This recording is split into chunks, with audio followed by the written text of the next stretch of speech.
आज की कहानी एक ऐसी लड़की की है जिसे उसकी बॉयफ्रेंड की वजह से एक भयानक श्राप लग जाती है, जिससे वो जहाँ भी जाती है उसे खतरनाक आत्माएं दिखाई देने लगते हैं जो उसे बार बार मारने की कोशिश करते हैं और वो अपनी जान बचाने के लिए यहाँ से वहाँ भागती रहती है। लेकिन क्या वो इस श्राप से मुक्त हो पाएगी या नहीं, देखेंगे हम आज की इस पूरी कहानी में। सो हेलो दोस्तों, और कहानी की शुरुआत में एनी नाम की एक लड़की अपने घर से भागती हुई बाहर सड़क पर आ जाती है और वो इतनी ज्यादा डर रही थी जैसे कोई अदृश्य शक्ति उसका पीछा कर रहा हो। हालांकि पूरी सड़क खाली थी। उसके बाद वो फिर से भागकर घर में जाती है और अगले ही पल घर से दौड़ती हुई बाहर आती है और जल्दी से अपनी कार लेकर एक बीच पर पहुंच जाती है, जहां जाकर वो अपने डैड से रोती हुई फोन पर बात करने लगती है और कहती है, मैं आप लोगों को बहुत प्यार करती हूँ और जो भी मैंने आज तक गलतियां की है उसके लिए मुझे माफ कर देना। शायद मैं ज्यादा देर तक जिंदा नहीं रह पाऊंगी। फिर अगली सुबह हम उस लड़की को देखते हैं जिसकी डेड बॉडी बीच पर पड़ी होती है, जिसे रात को रहस्यमय तरीके से किसी ने मार दिया था। अब इतनी बेरहमी से किसने इसे मारा होगा और वो क्या रहस्यमय चीज थी जिससे वो डर कर भाग रही थी, ये हमें कहानी में आगे पता चलेगा। उसके बाद हम इस शहर के जेनी नाम की एक लड़की को देखते हैं जो स्विमिंग कर रही थी।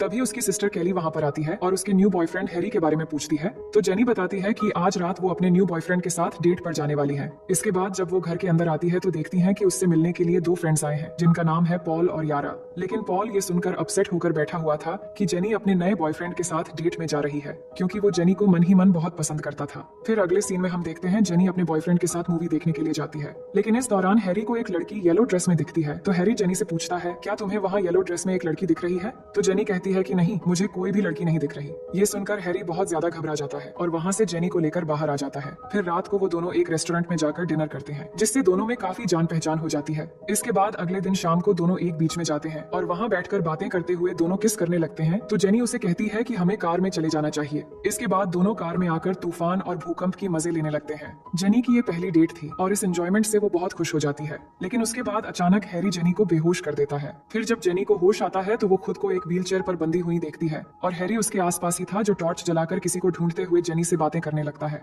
और कहता है कि मुझे एक श्राप लग गई है जिस वजह से हर वक्त मुझे कोई एंटिटी मारने के लिए मेरा पीछा करने लगता है, क्योंकि मैं एक बारटेंडर के साथ इंटीमेट हुआ था और तभी से मेरे साथ ये सब कुछ हो रहा है। लेकिन मैंने समझ लिया था कि इससे बचने के लिए मुझे किसी के साथ इंटीमेट होना पड़ेगा ताकि ये श्राप उस पर ट्रांसफर हो जाए। इसलिए मुझे तुम्हारे साथ ऐसा करना पड़ा जिससे अब ये श्राप तुम पर ट्रांसफर हो गई है और अब एंटिटी को तुम भी देख पाओगी और मेरी तरह ये अब तुम्हें भी फॉलो करेगा। लेकिन याद रखना, ये बहुत ही ज्यादा खतरनाक और चालाक है और किसी के भी रूप में आकर तुम्हारा पीछा कर सकता है और अगर तुम पकड़ी गई तो ये तुम्हें मार डालेगा और फिर से मेरे पीछे पड़ जाएगा। इसलिए जितनी जल्दी हो सके किसी के साथ इंटीमेट हो जाना और ये श्राप उस पर ट्रांसफर कर देना। उसी दौरान हम देखते हैं कि एंटिटी वहाँ पर एक गर्ल के रूप में पहुंच जाता है और उनकी तरफ ही बढ़ने लगता है और अब जेनी भी उसे देख सकती थी, मगर हैरी जल्दी जेनी को लेकर वहाँ से भाग आता है और उसके घर के बाहर ड्रॉप कर देता है, जिसके बाद जेनी के फ्रेंड्स आकर उसे संभालते हैं। फिर हम देखते हैं कि वहाँ पर पुलिस भी आ जाते हैं, लेकिन जेनी से हैरी के बारे में कुछ खास जानकारी नहीं मिलती। लेकिन अगली सुबह पुलिस उस जगह पर इन्वेस्टिगेशन करती है, पर उन्हें हैरी के बारे में कुछ भी पता नहीं चलता, क्योंकि हैरी किसी और टाउन से आया था, इसलिए यहाँ उसे कोई भी नहीं पहचानता।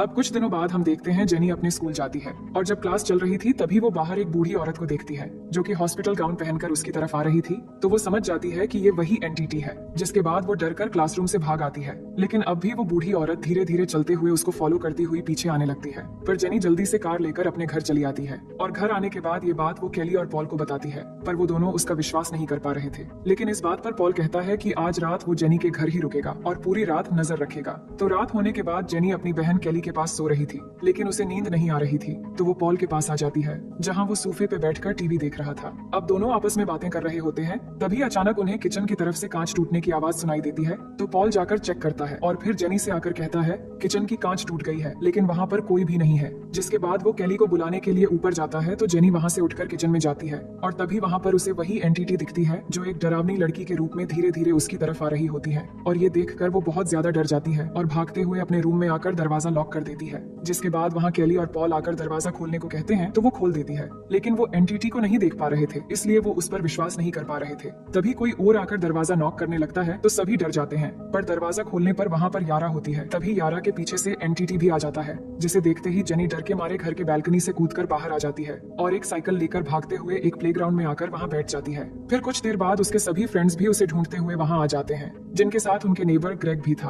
अब जेनी उनको सब कुछ फिर से बताती है, जिस पर वो प्लान बनाते हैं कि उन्हें सबसे पहले हैरी को ढूंढना होगा। इसलिए सभी ग्रेग की कार से निकल जाते हैं और हैरी के घर पहुंच जाते हैं। लेकिन घर जाने के बाद वो देखते हैं कि घर पूरा खाली है और घर का सारा सामान बिखरी हुई है, क्योंकि हैरी इस घर में रेंट देकर अकेला ही रहता था और यहाँ रहकर ही वो अपना श्राप जेनी को ट्रांसफर करके यहाँ से चला गया। वही पॉल को हैरी की कुछ बुक्स मिलते हैं जिसमें एक लड़की के साथ हैरी की एक फोटो थी और हैरी के साथ ये लड़की कोई और नहीं बल्कि वही एनी थी जिसको हमने कहानी की शुरुआत में देखा था। लेकिन एनी को किसने मारा था ये हमें आगे पता चलेगा। अब इस फोटो में एनी ने एक जैकेट पहनी हुई थी जिसे देखकर जेनी पहचान जाती है और बोलती है उसे पता है कि ये कौन से स्कूल का जैकेट है। इसके बाद वो पता लगाने के लिए जब उस स्कूल में जाते हैं तो उन्हें पता चलता है कि हैरी का असली नाम जेफ रेमंड है। जिसके बाद उसका एड्रेस लेकर सभी जेफ के घर पहुंच जाते हैं और वहां जाने के बाद जेफ उनसे मिलता है और जेनी से माफी मांगता है और कहता है मेरे पास कोई भी ऑप्शन नहीं था इस श्राप से पीछा छुड़ाने के लिए, इसलिए मुझे ऐसा करना पड़ा। और जेनी से कहता है तुम्हारे लिए अच्छा होगा कि ये श्राप जल्दी से किसी को ट्रांसफर कर दो जिससे वो तुम्हारा पीछा छोड़ दे, और अगर ये तुम्हें मारने के लिए आए तो होशियार रहना और उन्हें भटकाने की कोशिश करना ताकि तुम्हें बचने के लिए थोड़ा बहुत समय मिल जाए। मैंने एनी नाम की एक लड़की के साथ इस श्राप को ट्रांसफर किया था लेकिन उसकी डेथ हो गई और वो एनटीटी दोबारा से मेरे पीछे पड़ गए, इसलिए मुझे जेनी के साथ ही ये ट्रांसफर करना पड़ा। अब अगर जेनी की डेथ हो जाती है तो वो फिर से मेरे पीछे पड़ जाएंगे, इसलिए जल्द से जल्द जेनी को किसी और के साथ इंटीमेट होना पड़ेगा ताकि ये श्राप उस पर ट्रांसफर हो जाए और वो एनटीटी जेनी का पीछा करना छोड़ दे। इसके बाद जेनी को सेफ रखने के लिए उसके सभी फ्रेंड्स ग्रेग के फार्म हाउस में चले जाते हैं। अब कुछ देर के बाद रात हो जाती है तो सभी एक रूम में सो जाते हैं। फिर अगली सुबह ग्रेग जेनी को गन चलाना सिखाता है। इसके बाद सभी बीच में एक साथ टाइम स्पेंड कर रहे होते हैं, लेकिन तभी हम देखते हैं कि यारा के रूप में वो एनटीटी आकर जेनी की बाल पकड़कर उस पर हमला कर देती है। तो पॉल उसे बचाने की कोशिश करता है लेकिन एनटीटी उसे मारकर दूर फेंक देती है और सबको चोट पहुंचाने की कोशिश करती है। लेकिन सभी जेनी को लेकर बोट हाउस के अंदर आ जाते हैं और फिर जेनी गन लेकर उस एनटीटी पर शूट करने लगती है, लेकिन उस एनटीटी पर कुछ भी असर नहीं होता तो जेनी दरवाजा बंद कर देती है। लेकिन थोड़ी देर बाद ही दरवाजा तोड़कर वो एनटीटी पॉल के रूप में अंदर आने लगता है, जिसे डरकर जेनी फौरन वहां से निकलकर ग्रेग की कार लेकर भागना शुरू कर देती है। पर उसकी फ्रेंड्स उसे रोकने की बहुत कोशिश करते हैं लेकिन जेनी नहीं रुकती और कार लेकर तेजी से जाने लगती है और तभी अचानक उसके सामने एक दूसरी कार आ जाने से उसकी एक्सीडेंट हो जाती है। इसके बाद जेनी को जब होश आती है तो वो खुद को हॉस्पिटल में पाती है और वो बहुत ज्यादा डर रही होती है और उसे ऐसा लग रहा था कि वो एनटीटी फिर से यहाँ पर आ जाएगा। फिर हम देखते हैं कि ग्रेग आकर जेनी की सहमति से हॉस्पिटल में ही उसके साथ इंटीमेट होने लगता है ताकि जेनी की श्राप उसके अंदर आ जाए और वो भी एनटीटी के साथ लड़ने में जेनी की मदद कर सके। अब इसके बाद ऐसे ही कुछ दिन गुजर जाते हैं और इस दौरान जेनी को कोई भी एनटीटी नहीं दिखता, लेकिन अभी भी जेनी ज्यादातर समय घर में ही बिताती है और परेशान रहती है। वही दूसरी तरफ हम ग्रेग को देखते हैं जो जेनी के फ्रेंड से आकर मिलता है तो वो ग्रेग से पूछते हैं क्या तुम्हें कुछ दिखा, जिस बात को वो कैजुअली लेता है और कहता है कि अब तक तो मुझे कोई भी एनटीटी नहीं दिखा, पर हो सकता है कि जेनी को जो भी दिखता है वो सच हो या फिर उसकी कोई वहम, पर हमें शायद और इंतजार करना चाहिए। ये कहकर वो यहाँ से चला जाता है। फिर उसी रात में हम देखते हैं कि जेनी विंडो से ग्रेग की घर की तरफ देख रही थी, तभी उसे दिखाई देता है कि ग्रेग धीरे धीरे कहीं से आकर खुद के ही घर की विंडो तोड़ के अंदर चला गया है, जिससे वो समझ जाती है कि ये ग्रेग नहीं बल्कि उसके रूप में एनटीटी है।